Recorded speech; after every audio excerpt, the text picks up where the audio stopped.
So I'd like to call to order the Pentucket Regional School Committee meeting of May 16, 2017.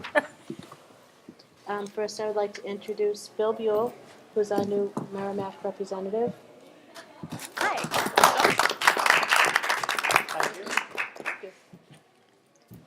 Roll call, Wayne Adams. Here. Bill Buell, Joanna Blanchard. Here. Bill Buell. Here. Emily Dwyer. Here. Dick Hodges. Here. Andy Murphy. Here. Lisa O'Connor here. Chris Redding. Here. Dina Trotter. Here. Quorum met, so it's 4.6. Would everybody like to rise to say the Pledge of Allegiance?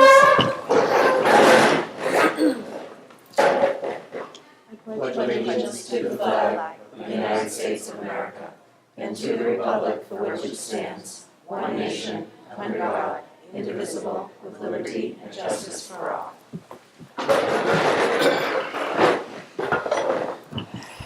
So can I have a motion to accept the agenda? So moved. Second. Any discussion? None. All in favor?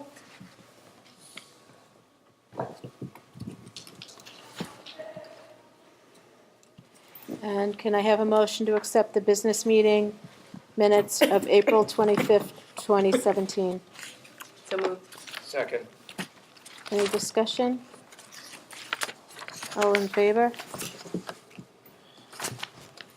Can I have a motion to accept the minutes of the Human Resources Subcommittee meeting of May 2nd, 2017? So moved. Second.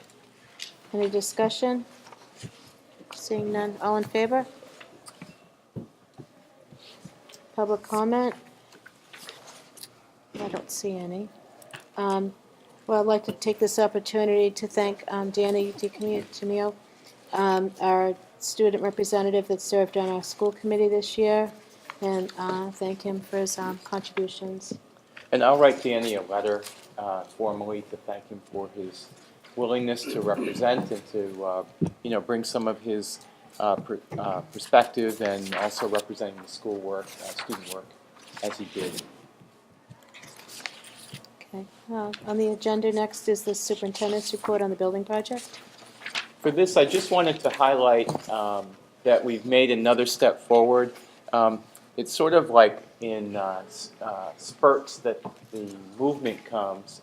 So recently, Greg and Jonathan and I went down to the MSBA, and at their invitation, we attended their board meeting, and they approved our owner project manager. And I just thought Greg could give us some details about what that means and what next steps we're about to take. Thank you. Once the MSBA approves your owner's project manager, that's a half of the component of your feasibility study. Then the owner's project manager begins the process of creating a request for services, much like we did to hire the OPM, for design services.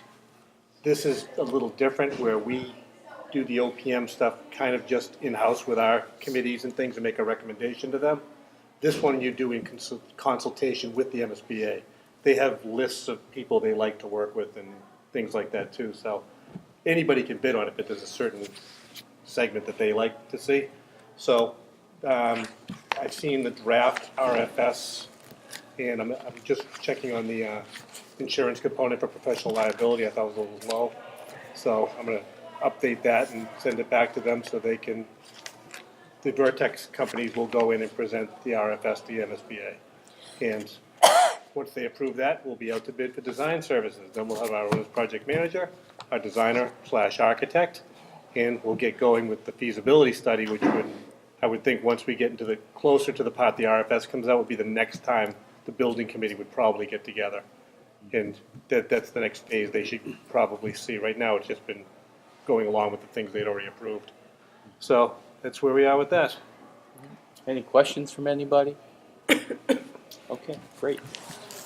Okay. Next on the agenda is new business. So we have to do the school committee reorganization. So I'm just going to read that. In accordance with the Pentucket Regional Agreement, at the first scheduled meeting of the Regional District School Committee after the annual elections of all member towns, The Regional District School Committee shall organize in accordance with Massachusetts General Laws, Chapter 71, Section 16A, known as the Regional School Committee Organization. In addition, the Regional District School Committee shall fix the time and place for its regular meetings for the new term, provide for the calling of special meetings upon notice to all its members, and appoint appropriate subcommittees in all of their offices, which is the chairmanship, vice chairmanship, and secretary positions shall be revolving with one position being from each town. No town shall hold more than one office. So the first one that we need to nominate for is chairman, and this year it's West Newbury. Can I have any nominations? Joanna, I'd like to nominate Andy Murphy. is there a second? Second. Okay, any discussion? I Oh, just want to say I think Andy's did a good job with the communications committee this year, so really appreciate the work you've put in. Thank you. The delayed presentation actually just went live with the narration, so. Excellent. Good time. Okay, all in favor? Okay. So do I go down and do the vice chair next? And then we switch over? Is that how that works? Okay. So the vice chair is going to be, let's see, is that Merrimack? Okay, so can I have a nomination for a vice chair for Merrimack? Joanna? I'd like to nominate Wayne Allen. Second. Okay. Any discussion? Third. Any other nominations? Any other, okay, any other nominations? I'm sorry, any other nominations? Does he accept the nomination? Okay, and do you accept the nomination? He shuffled when he was nominated. He didn't refuse. I didn't refuse. Yeah. Oh, okay. Okay, so are there any other nominations? Okay. So who's in favor of, say this right, who's in favor of being the vice chair? Congratulations, Wayne. Okay. Okay, and can I have a nomination, so secretary is going to be Groveland, so can I have a nomination from a Groveland representative to be secretary? Emily's shaking her head no. Emily Dwyer. Second. Second. Okay. May I ask a question? I mean, or is there a discussion part? You're looking for the job description? Yeah, pretty much. Well, I'm just, like, I'm very excited about being on the building committee, and obviously this is I take this job pretty seriously, and I just want to make sure that I'm not putting too much on my plate. So Brian was the last secretary, I think, and I don't think, if you talk to Brian, I don't think he would describe it as a stressful situation.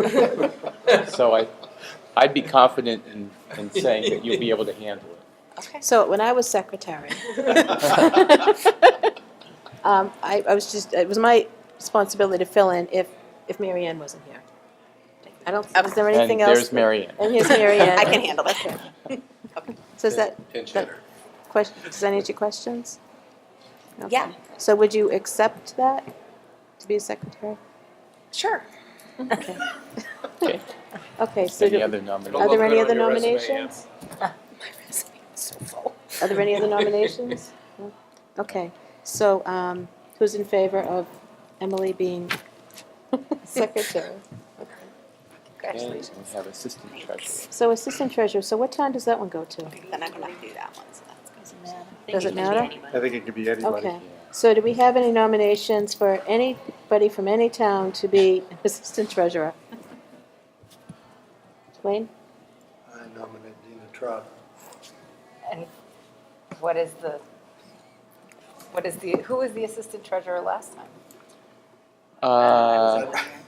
I'm not, If the treasurer is on there. Was it Jack? I think it was Jack. Yeah. No, because Dick, you took over that role, right? It's a very high profile. yeah, I think Dick took Okay, it and on then an Dick- interim. That's fine, I was Yeah. the treasurer in my high school class. It's all I about the would be resume. happy to do it. I'll second the nomination. Okay, so are there any other nominations? No? Okay, so is everybody in favor of Dina being the treasurer, assistant treasurer? I don't know if I voted myself. I just want to take this time to recognize Lisa for a great job over the past year. And thank you, Lisa, for all thank your you. great work and counsel and all the hours you put in. Thank you. Great job. I enjoyed it. Thank you. I would do it again. Uh-huh. A long time ago. Yes, you can do it again. That'd be So Andy, you 3 want to long switch years. seats? Sure. Lisa seems to be a little bit in a hurry here. Don't you have to do the time and place for the regular meeting for the return? I don't like I don't know if she read it. Hold on. Okay. I don't know if you have to do that. So Well, let's ask, you can ask I Jeff. just screwed up. Okay. Lost your mind. Jeff, is it necessary to do a motion on the time and place? That's part of the bylaws. That's the next part. Andy can do that Oh, part. okay.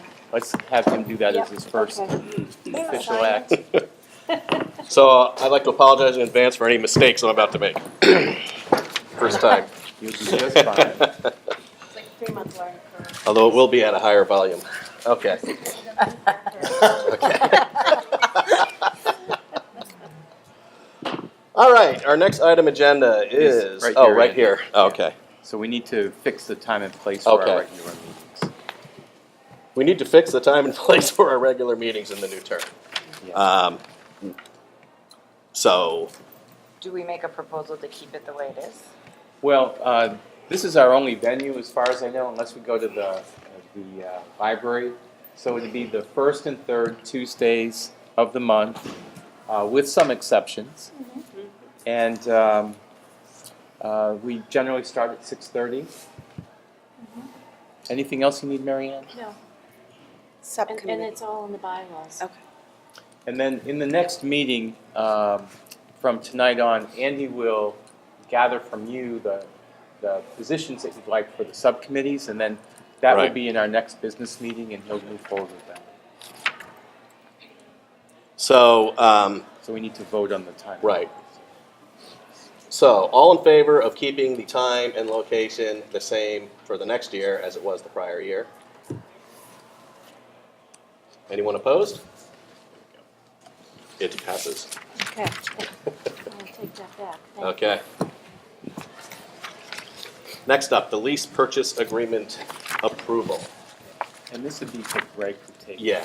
Greg, could you give us a little background on that, please? Absolutely. As you know, in the budget, we have a truck lease purchase line in the budget for $16,000. It's, what we do is we replace trucks every 5 years, the ones we use on the central campus that do the plowing and all that fun stuff. Well, before the Municipal Modernization Act, you guys would just approve it and that'd be the end of it. But now, under the new law, they're considered, actually considering this arbitrage eligible debt for the communities. So the communities have to approve it after you approve it. Now, that's only, of course, they can only do it by a town meeting. Luckily, there's a part in the law that if they don't do anything within 60 days, it's considered approved. So all 3 towns know it's coming. Once you get the vote, I'll inform them of it, and they can have a town meeting or not, which they won't do. And then 60 days from now, in mid-July, we can go through with the lease purchase of a Kubota. It's a little Kubota tractor. You've seen them drive around the old golf cart. This is a more reasonable piece of equipment for them to get around with. They can work in the day, as well as a Chevy Silverado K3500 with a plow setup and dump setup. So that will be the vehicle. We'll keep the other one that we just finished paying because it's still in pretty good shape. But right now, Greg Haddon's been using his own car, and we've been paying for like some repairs on it when it happens because it takes kind of a beating doing all this stuff. So this will give us a secondary vehicle for it. We now have 3 guys on the grounds crew, so having the 2 trucks is probably a wise thing, especially for the plowing season, as well as the tractor. So we can handle the central campus more without calling in outside contractors. And Greg, we need to Yeah, read. we need to read a vote, First, we need Okay. a motion. and then I need a signature from the chairman before we go home, as well as another person that witnesses it on the lease forms. So if you want to read them. So I'm now going to read the proposed motion. We need a motion first. May I have a motion to approve the lease agreement? So moved. Second? I will now read the motion. Number 1, determination of need. The governing body of lessee has determined that a true and very real need exists for the acquisition of the equipment described on Exhibit A of Schedule Number 1, dated July 15, 2017, of the lease with option to purchase agreement number TE-2148, dated as of July 15, 2017, between Pentucket Regional School District, parentheses lessee, and All American Investment Group, LLC, parentheses lessor. Number 2, approval and authorization. The governing body of lessee had determined that the agreement, substantially in the form presented to this meeting, is in the best interest of the lessee for the acquisition of such equipment, and the governing body hereby approves the entering into the agreement by the lessee and hereby designates the authority and designates and authorizes the following persons deems appropriate, and any related documents, including any payment request form requesting funds from the vendor payable account necessary to the consummation of the transaction contemplated by the agreement. That's the motion. That's the motion. All in favor? Anyone opposed? There we go. All right, next item, end of the year process with the budget, And Greg's going to describe that. and Greg's going to describe that. As the year comes to an end, we hold court and see exactly how we did. Obviously, we watch this all year long, and to make sure that we do not spend what we don't have, and that our revenues keep up with the estimates to support those expenditures. So, we've done well this year. The revenue side looks like we will be light in miscellaneous income, which I'll be lowering for the next fiscal year's estimate for fiscal year 19, even though we left it high at 18, because we usually get funds from other towns sending some special needs students to us that we have programs, and those kids have matriculated out of the system now, so we won't be receiving those funds from Amesbury and from Georgetown. So we're going to be a little light there. It looks like on Medicaid reimbursement will be right about the $75,000 we estimated. Obviously, the towns will pay us their assessment. A regional transportation aid had no adjustments, so we're fine with that. And to make up a little bit of the shortfall, luckily, from when we originally approved the budget, the Chapter 70 funds are up about $90,000 over the original estimate, so that'll offset the problem with the miscellaneous income. So on the income side, we will have a little bit of a surplus. On the expenditure side, we've been tracking it all year, obviously, and obviously this is the time of year when we start to begin to shut the system down. I'm not a big believer, and never have been, in carryover accounts. So at the beginning of May, I inform all the administrative assistants at the schools, as well as the principals, to begin making the final purchases for the year, because most of the stuff you'd be buying at this point would be books or things like that, and they're really, you don't need math textbooks and things like that now. You don't want to spend this year's money for next year's stuff, so to speak.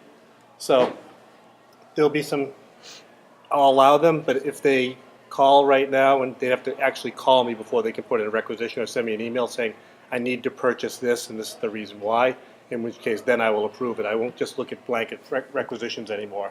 I need to know the necessity of them. My guess is right now we'll have obviously money left over in the expenditure accounts, so all the other accounts in the trial balance are positive, or will be after I draw the final grant request down next week from the state.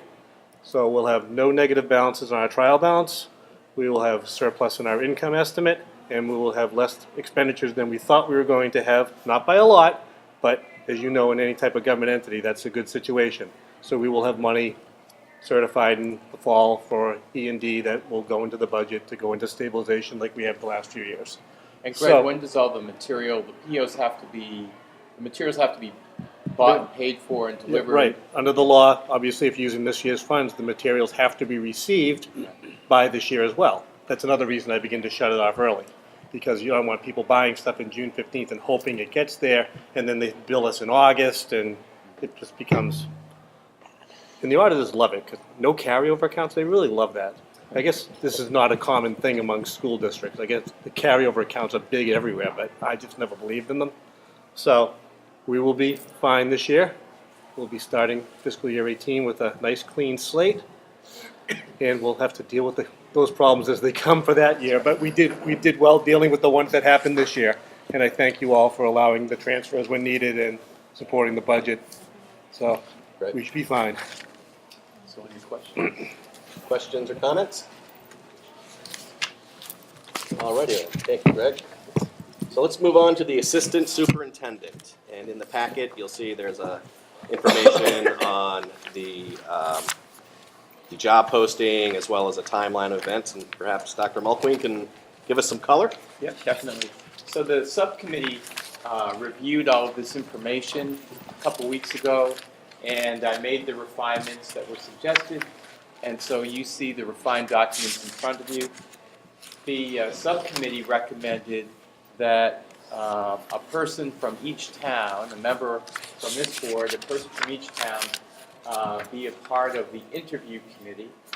And so we're looking for a volunteer from each town to participate. And you can see on the process timeline, we've already posted. Applications are due on June 2nd.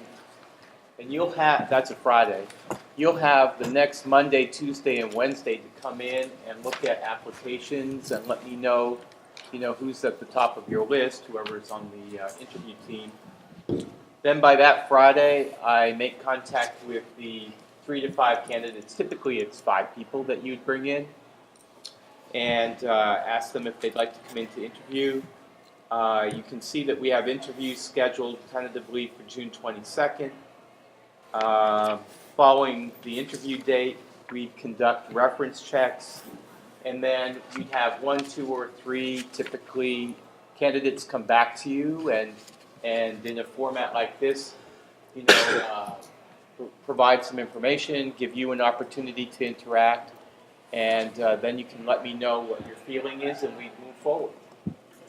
So, I think the subcommittee, Emily, you were the person in charge. The subcommittee was looking for, you're the chair. I'm the chairperson. You were looking for, your committee was looking for a person from each town, so Yep. that would probably be the next part. Okay. And I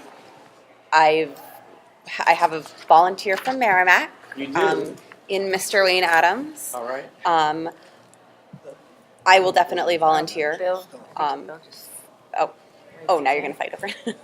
So, Wayne has, though I don't mean that Joanna and Bill couldn't possibly be that, I just meant that Wayne has already spoken to me about it. It doesn't mean he's we're not gonna discuss it. Yeah, right. I hadn't heard from anyone else.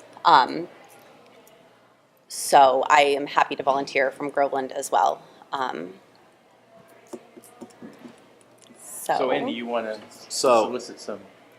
Right, and I would volunteer, and actually I gotta talk to you about this, Wayne, but I have a medical issue to take care of in early June that's gonna have me out for a couple of weeks, but I'll be back and better than ever. So I turn to my other colleagues from West Newbury. Could one of you? I could do it, but July 11th, I'm going to be in Hawaii, so I won't be That here would be- that part of it. No, So I could be here for everything up until that point. And the July piece, I think, is the full committee. Right. So I think that the It's the interview interview. committee Right. is the specific commitment is that June 22nd date Yeah. of interviewing those 3 to 5. Yeah, it would be important to be here for the application review, so Yes. you Right. can give us some feedback. Right. And for the actual interview date. Right. So you're talking about 3 people, 1 from each town. What is the composition for the rest of the committee? So Dr. Mulqueen will participate as well. We had discussed one of the principals, probably the middle school or the high school principal, and we were going to ask one of the teachers, The PAT the rep. PAT rep, who is also an elementary teacher, so kind of fills a couple of roles in that way. Sounds good. Kind of, that way, not just that focusing it, I was concerned about having too heavy of a focus from the upper levels, because obviously this person needs to address the elementary schools as well. K through 12. Yeah.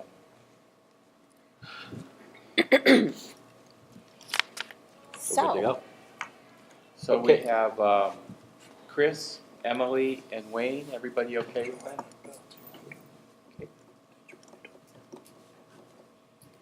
Good. Okay. Superintendent's evaluation. Oh, I'm sorry, Wayne, did you want to say something? I just wanted to make sure the other Merrimack representatives didn't want to, just because I said I would be Just 'cause he asked interested up front. I happened to come here a little earlier tonight to tell them, I didn't want to just step on their toes, because if they were interested, Happy to have you do it, Wayne. and what I had said to Emily, we've had several, I haven't done them, and I think this one, I might have a little more to offer. Okay. Good. Superintendent's evaluation. Wayne, would you like to give us a little background? Yeah, I'll give the background. Back 5 years ago, with math law, they wanted you to read everything right on camera, but I don't believe that's any longer the case because they've expanded the evaluation process. What the 9 people on this board did, along with Brian Page, the 8 people on this board, Brian Page, who just finished his position,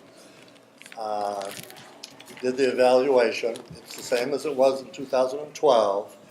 It contains 4 standards in education known as instructional leadership, Standard 2, management and operations, Standard 3, family and community engagement, Standard 4, professional culture. Of those 4 standards, they're broken into 20 indicators. Of those 20 indicators, they're broken into 42 elements that become very specific. And the rubrics for each one of them are very specific. They're categorized as the performance was either unsatisfactory, needs improvement, proficient, or exemplary. As most of the last 5 years, we decided that unacceptable gets no points. Needs improvement gets 1 point, proficient gets 2, and exemplary 3 in order. So each one of the members did them. They got back to me. I collated them. Our team with Gina Trotter and Emily Dwyer.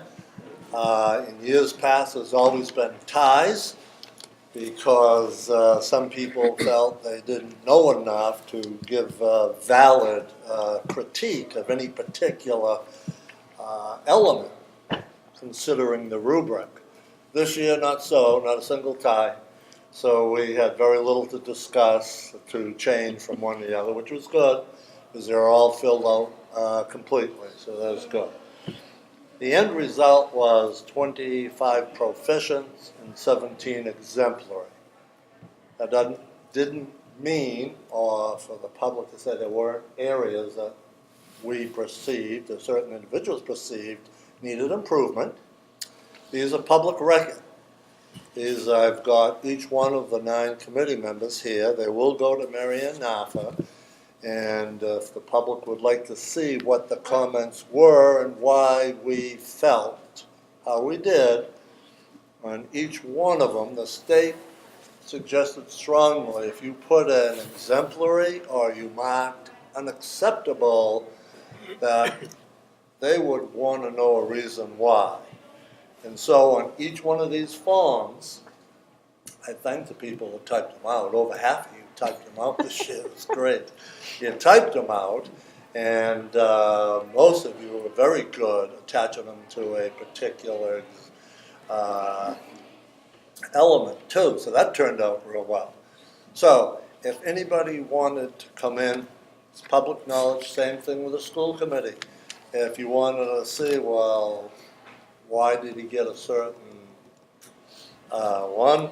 You come in, you can see what your colleagues did and said, right?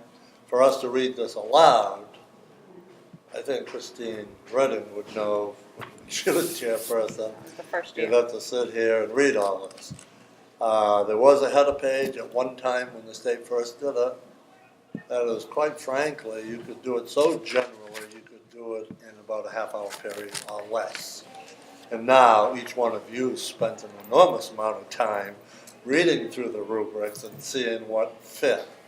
Well, I think kudos for Dr. Mulqueen because they're outstanding once again each year seems to be a repeat of the other, and it still looks like as a school committee and led by Dr. Mulqueen, it seems as though we still keep going forward, and we still keep addressing things that aren't perfect. They aren't perfect, but we're getting better, and we're moving forward, and as a committee, I guess you guys can all pat yourselves on the back, because we've been, by and large, very supportive of Dr. Mulqueen and his work, so this is a great job, and I congratulate you. Well, thanks very much, Wayne, and also Dina and Emily for contributing so much. I take a very deep look at all of the comments that are in the evaluation, so I know that you mentioned about the proficient and exemplary, but I go pretty deeply into it, and I highlight those areas as I make up the next year's action plan, and make sure that we keep moving forward, because not everything's perfect, as you said, Wayne. So I do appreciate that very much. Thanks. So, yeah. So, can I have a motion to approve the superintendent's evaluation? So moved. Second? Second. Any discussion? All in favor? Looks unanimous to me. Okay. Next is to go into executive session, and we will not be coming back into the public meeting. Oh, Excuse me, I'm sorry. oh, I'm sorry. I should have looked at the packet okay. rather than the thing. In the, I can give you mine. It's just, I have them right here. oh, okay. I just want to mention. So we just want to thank a couple of organizations that have offered donations to the district. One is to the Page School, and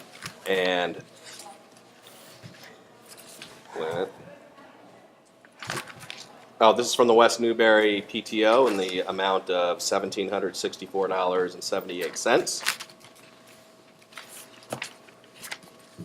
And the also we have a donation to the Bagnall School, and